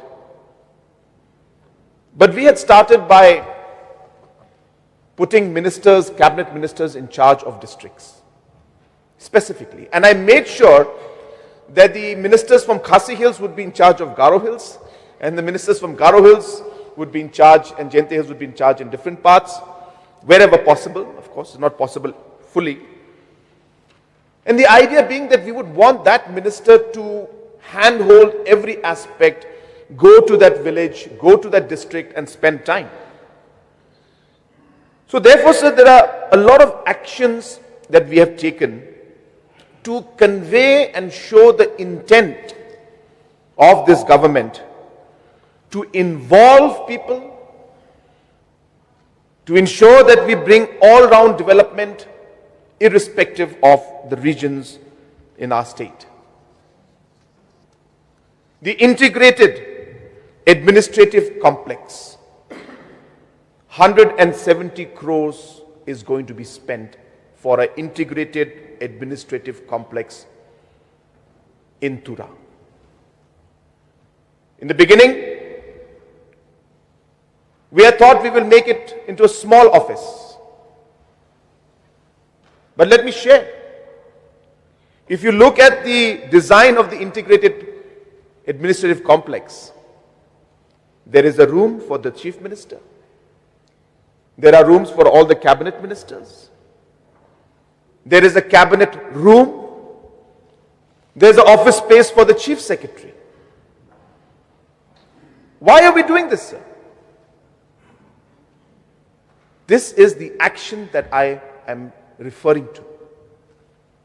This is how we will bring the administration closer. And it's not just Tura. In Jowai, the integrated administrative complex is coming up. Different facilities will be there. And this is again being done because of the aspirations, as we say, of the people. The need and the desire of the people to see that the administration, see and feel the administration coming closer to them. So therefore, sir, the process in one way is already on. We don't have to even declare things. The work is on. Our honorable member from Dalu mentioned about the Raj Bhavan in Tura. I appreciate. Previous regime had bought the land, started the work. For whatever reason, things got slowed down for quite a long time. But as soon as I came in, because it was something that I was eyeing and I was also not feeling comfortable seeing it just standing still like that. Without going into the history of things, but appreciating, as I said, past regimes for initiating that. As soon as we came in, we made it a point that we will go ahead and finish it. And when we went into the details, there was a huge cost escalation involved, and we had to find resources to do this. And I still remember talking to my officials. It's not about completing the Raj Bhavan. Understand what this is. This is not just a Raj Bhavan, but it is a symbol of involvement and making the people of Garo Hills feel that yes, we are also being given that importance. That's what it is. It's a symbol. And that is the reason we made sure, sir, that we went ahead and the Raj Bhavan was completed, and I was so happy that it was inaugurated, and the President of India, who has never in the past ever come to Garo Hills and to Tura, was there and was stayed one night, and as I said, even inaugurated the Meghalaya Games. Sir, it's not just, as I said, about how we have approached the entire administrative functioning and infrastructure in locations like Tura and Jowai. We have an integrated administrative complex coming up in Peninsula, in the Honorable Deputy CM's office, constituency. For the first time, all blocks in the state, all blocks were given new buildings. New buildings, sir. There was some, I remember when I was earlier MLA of Syllad constituency. I remember going to the block. It's a bad shape, sir. It was in bad shape. As a huge block. Over 1 lakh population came under that one block. That time, sir. And now, of course, Batabari has come in and others. But it was a huge block. And the office was, I think, sir, maybe just double the size of this area that you're sitting in. That's it. And I still remember making up my mind at that moment that the moment I get a chance to ever do something to make the blocks, I will make sure that I make all the blocks. This decision, sir, I made in 2008-9 when I was MLA. I didn't think that I'll give this opportunity to be leading the government. But in whatever capacity, I told myself that I'm going to move ahead with this. Though 2008, we got 1 year, but it was not enough for me to move things at that point in time. But when I got the full opportunity, sir, we have sanctioned blocks, new block buildings for all the blocks. And not only that, all the new blocks that have been created, we are sanctioning new buildings for them this year. So all of them will get new buildings. I don't remember the year because data is not with me right now. But Bakmara constituency, our MLAs here in South Garo Hills, MLAs are here. 35 years back, the district was announced. Am I correct? 35 years? So 35 years back, the district of South Garo Hills was formed. And many people may not know, till last year, there was no DC office sanctioned in Bakmara. Bakmara has been functioning for 35 years without a DC office. In the old SDO office. And it was with the insistence of Mr. Rakam and all the other MLAs that we sanctioned the new DC office in Bakmara, and very soon the work will be completed. It's not just Bakmara alone, sir. If you go to all the new districts that have been created, most of them don't have SP offices. We are sanctioning that. So my point, simply being that the crux of the matter out here, apart of course from the emotional aspect and the importance of the feeling of the belongingness that is there, this aspiration that is there. Besides that, sir, the administration and ensuring that we are able to bring governance closer to the people, which is from where all of this has evolved, has been one of the top priorities of my government, sir. And we have left no stone unturned. And that is why when we had this 25 crores that we had planned for the mini secretariat, I completely changed the plan. I completely changed it and I added 3 new blocks to it. And today from 25 crores, we are going to be spending 170 crores to make this new administrative complex in Tura so that we are able to facilitate the services, as mentioned by the Honorable MLAs, so that people of Garo Hills don't have to travel far. And not just Garo Hills, people of Jente Hills, we feel Jowai is Jente Hills, but sir, you go to Clariat and you go to Sutunga, it is very deep. We think that there is an examination center in Shillong. People from Jente Hills can come very easily to Shillong. Yes, maybe Jowai can come, but you expect Clariat people and Sutunga people and all Saipung area to come here. Not easy, sir. So we need to keep all of these aspects in mind and ensure that there is a holistic approach as to how we can make the administration at the grassroots much stronger. Sir, apart from the cabinet, I was just listening to the speech of Honorable Elo, and he was mentioning that why not have 1 or 2 sessions once in a while, one day in Jowai, one day in Tura. And so you believe it or not, he got it right. I've already been discussing this aspect with Honorable Deputy CM, with the Speaker, and with other leaders. We have not come to a conclusion yet because we feel it requires a bit of consultation and administrative thing. But there is no harm, sir.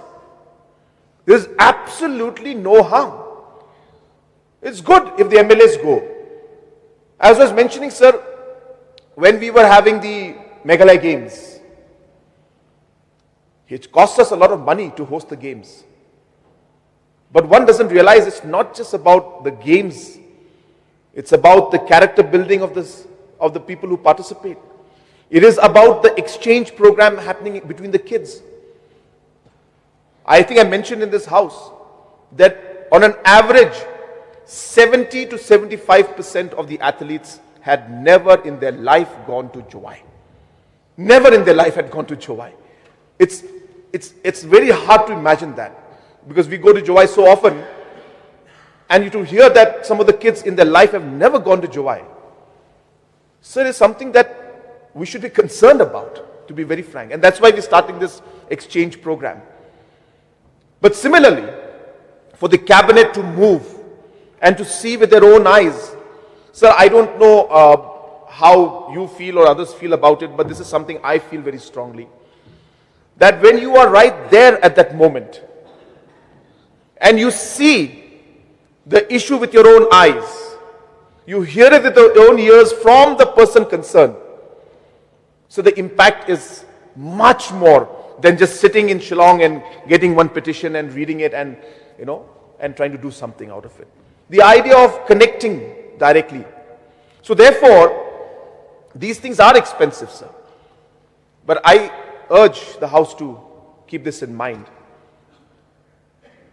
The price that we will pay for these kind of programs, where the cabinet moves, where the MLAs move, possibly even having sessions, the prices cannot be valued simply by the cost that you. So the returns are not just simply by the program you have, but the messaging that you give, the messaging of integration, the messaging of making people feel important. And that is really, sir, at the crux of all the activities that we are trying to do, sir. So therefore, I just want to give a sense to the House that there are many programs, many aspects that are going on where we have sent a very strong message that all sections of society, every single community and citizen who is our citizen of our state is important to us. And we will carry everybody along in our work. And in terms of all the administrative work, as I said in the beginning of my speech, sir, actions speak louder than words. Our actions have clearly indicated the fact that we are concerned about the citizens and that we want to involve our citizens.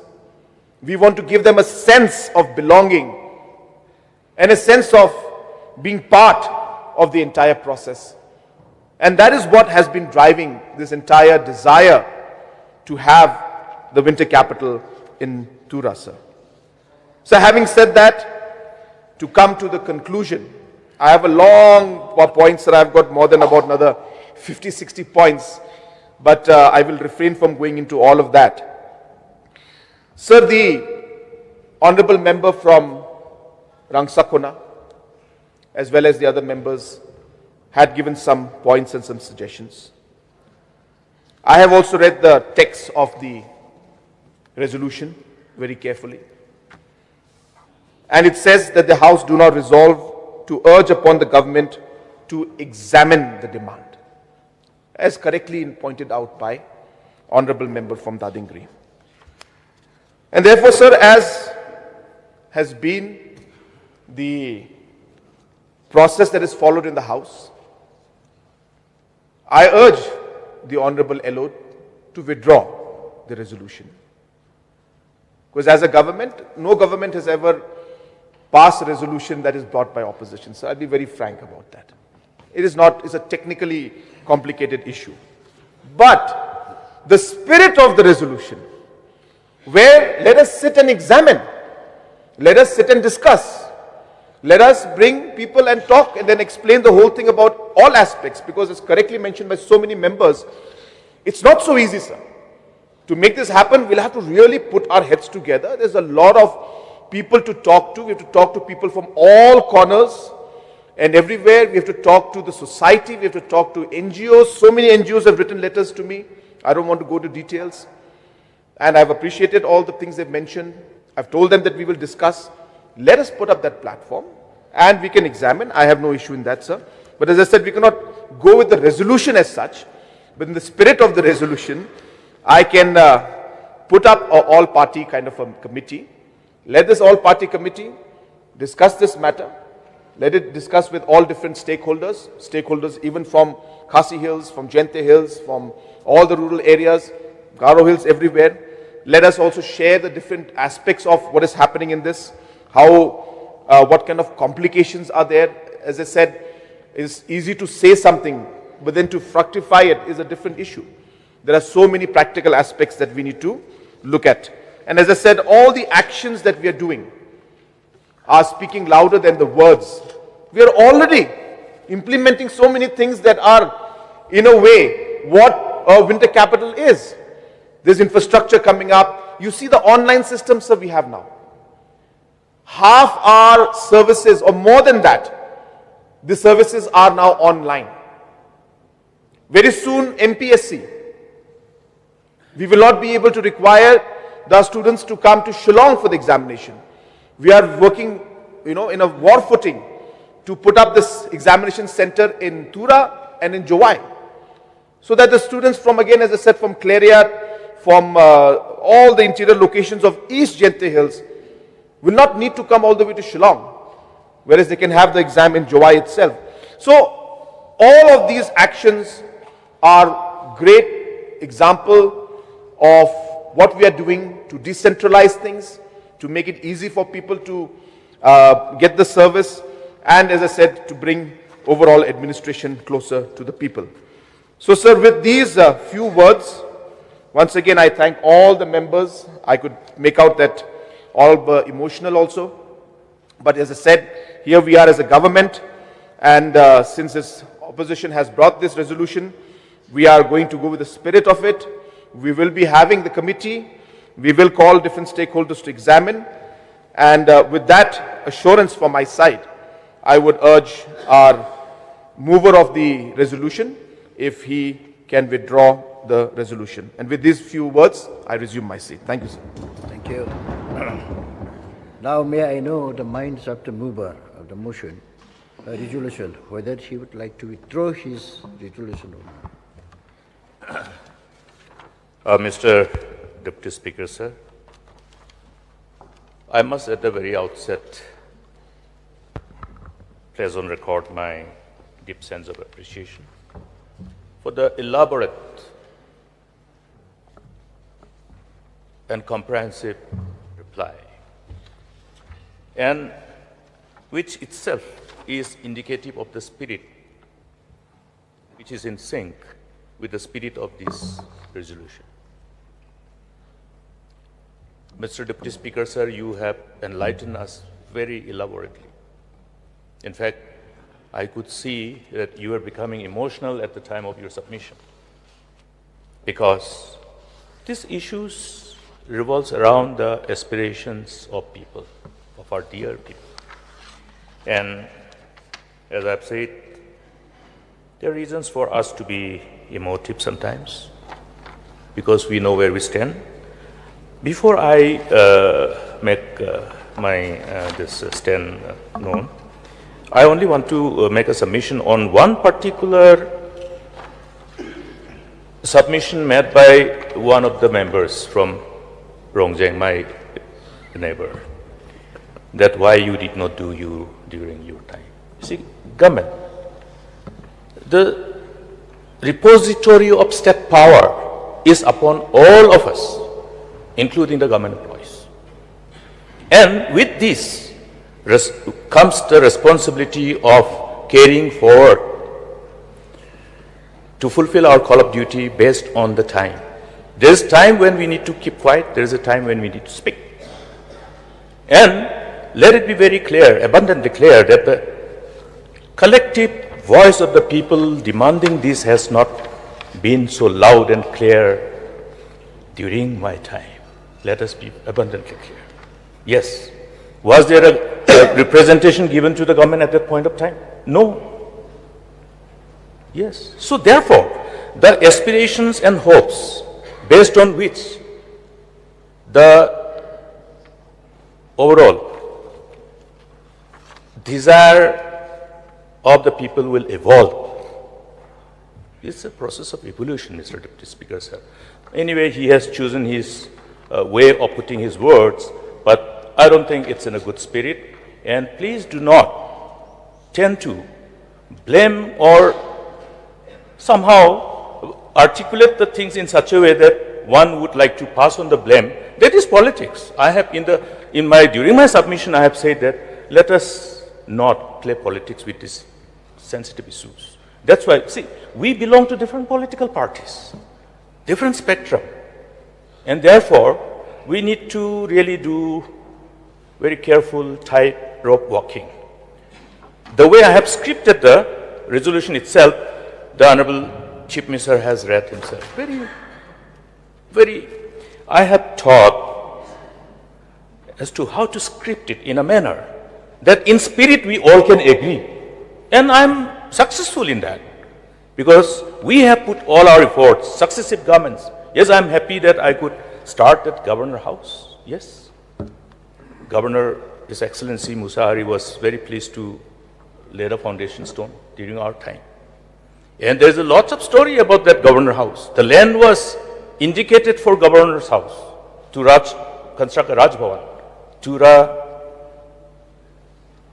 edition of Raj Bhavan. It took long time. In fact, I'm tempted to only say that how closely I'm personally involved in this. I had to request my wife to pay money for the land owners, because the delay in acquiring that land ultimately was forcing the land owners to sell the land for others. I had to intervene, I had to request, I had to pay the money in advance so that they pay back my wife after the acquisition process completed. So all these things were completed. These are in sync with the aspirations of the people. So I'm happy that successive governments are taking appropriate steps in sync with the aspirations of all the people, whether it is the people of eastern part or western part. I thank the Chief Minister. He knows, he understands, because these whispering talks were there even during the time of Latvia Sama. I was witness to those whispering talks. So, evolution of desires will ultimately manifest at appropriate time. And this is exactly what is happening. And I understand that Honorable Chief Minister has already understood his responsibility associated to fulfilling these aspirations. I am very happy. I know what you are planning to do, because I can read between the lines. So, samajhdaro ke liye ishara hi kafi hai. So, with these few words, I am very happy that he has appreciated the way it is scripted, and that itself is a testimony to his commitment to proceed further. He has already, in fact, pronounced in this August House. This has become a part of the proceeding of this August House. So, thank you, Mr. Chief Minister.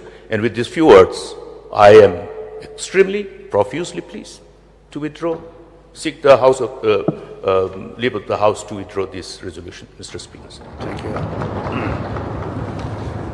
Since the mover has withdrawn his resolution, now let me put the question before the House. The question is that the mover has the leave of the House to withdraw his resolution. Those who are in favor say aye. Those who are against say no. The ayes have it. The ayes have it. And the resolution is withdrawn with the leave of the House.